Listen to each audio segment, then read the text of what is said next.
Οι ασθενείς που επισκέπτονται τα κέντρα πόνου και παρηγορικής φροντίδας υποφέρουν, πονούν και αυτό πρέπει να καταγραφεί για να βελτιώσουμε την περίθαλψη και την ποιότητα ζωής τους και να μειώσουμε τις δαπάνες στο Εθνικό Σύστημα Υγείας.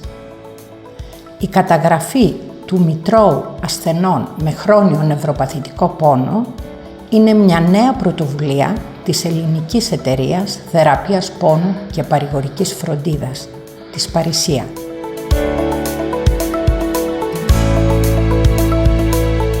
Το 1986 ίδρυσα το Κέντρο Πόνου και Παρηγορικής Φροντίδας στο Αρετέιο Νοσοκομείο, το οποίο αποτελεί και το μόνο αναγνωρισμένο εκπαιδευτικό κέντρο στο Πανεπιστήμιο Αθηνών, αλλά συγχρόνως παρέχει και δωρεάν παρηγορική φροντίδα και κατοίκου νοσηλεία στους ασθενείς μας. Το 1997 αναγνωρίστηκε από τους φίλους συνεργάτες και συναδέλφους η ανάγκη για τη δημιουργία μιας επιστημονικής εταιρείας η οποία θα αναλάβει το δύσκολο έργο της εκπαίδευσης της θεραπείας πόνου και παρηγορικής φροντίδας απ' άκρους άκρους στην Ελλάδα, θα υποστηρίζει τα δικαιώματα των ασθενών και θα παρεμβαίνει στην πολιτεία για την διεκδίκησή τους, ενώ συγχρόνως θα παρέχει οικονομική στήριξη για κατοίκο νοσηλεία και ψυχολογική υποστήριξη. Έτσι δημιουργήθηκε η Παρισία.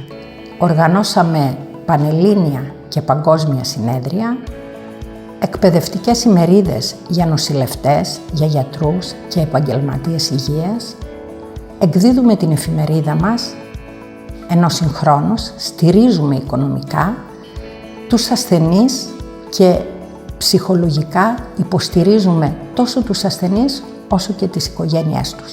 Συμμετέχοντας όμως στα διεθνή δρόμενα, κατανοήσαμε την ανάγκη της συγγραφής ελληνικών κατευθυντηρίων οδηγιών για την θεραπεία του χρόνιου νευροπαθητικού πόνου και με τη συμμετοχή όλων των ιατρίων πόνου τις εκδώσαμε το 2013.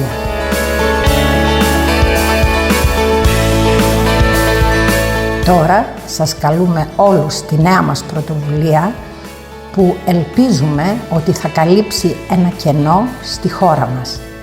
Ευχαριστούμε την εταιρεία Pfizer γιατί στηρίζει την προσπάθειά μας και όλους εσάς που με ενθουσιασμό δεχτήκατε και συμμετέχετε σε αυτή την πρωτοβουλία.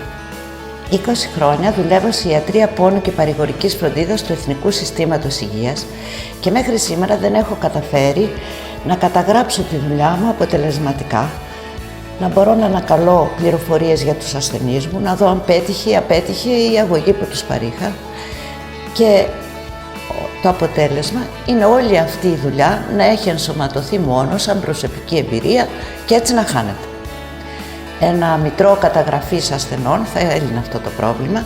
Οι νεότεροι συνάδελφοι θα μπορούσαν να αντλήσουν πληροφορίες και να μπορούν έτσι πιο αποτελεσματικά να αντιμετωπίσουν τα σύνδρομα χρόνιου νευροπαθητικού πόνου που ξέρουμε όλοι πόσο δύσκολα αντιμετωπίζονται.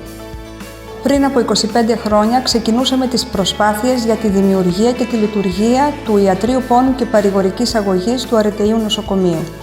Τότε προσπαθήσαμε να δημιουργήσουμε ηλεκτρονικό αρχείο καταγραφής των ασθενών μας.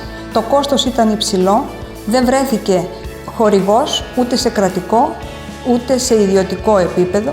Εάν τότε μπορούσα να προβλέψω το μέγεθος του προβλήματος του πόνου, εάν τότε μπορούσα να προβλέψω ότι το κέντρο μας θα γινόταν εκπαιδευτικό κέντρο, κέντρο παραπομπής ασθενών από όλη την Ελλάδα, κέντρο αναφοράς, εάν τότε μπορούσα να προβλέψω ότι το κέντρο μας θα έφτανε να δέχεται 3.000 επισκέψεις ασθενών το χρόνο, εάν τότε μπορούσα να προβλέψω ότι χάθηκαν πολύτιμες πληροφορίες για την εκτίμηση, τη διάγνωση και τη θεραπεία των ασθενών με χρόνιο πόνο, όχι μόνο σε εθνικό αλλά και σε διεθνές επίπεδο, σας διαβεβαιώ, εγώ, ο κρατικός γιατρός, θα το είχα χρηματοδοτήσει με τα δικά μου χρήματα. Τα registries ή αλλιώς μητρώα παθήσεων ασθενών αποτελούν ένα πολύτιμο εργαλείο για την ιατρική κοινότητα. Μετατρέποντας τα ατομικά δεδομένα του ασθενούς σε πραγματικές και μετρήσιμες πληροφορίες, μας βοηθούν έτσι ώστε να εξατομικεύσουμε την αγωγή του ασθενούς, Ενώ παράλληλα μπορούμε να προάγουμε τόσο την πρωτογενή όσο και την δευτερογενή πρόληψη, ενώ δρώντας σε δυναμικό πεδίο είναι εύκολο να εφαρμόσουμε πολιτικές υγείας οι οποίες μειώνουν το φαρμακευτικό κόστος μέσω θεραπευτικών πρωτοκόλων ή κατευθυνόμενης ηλεκτρονικής ταγογράφησης.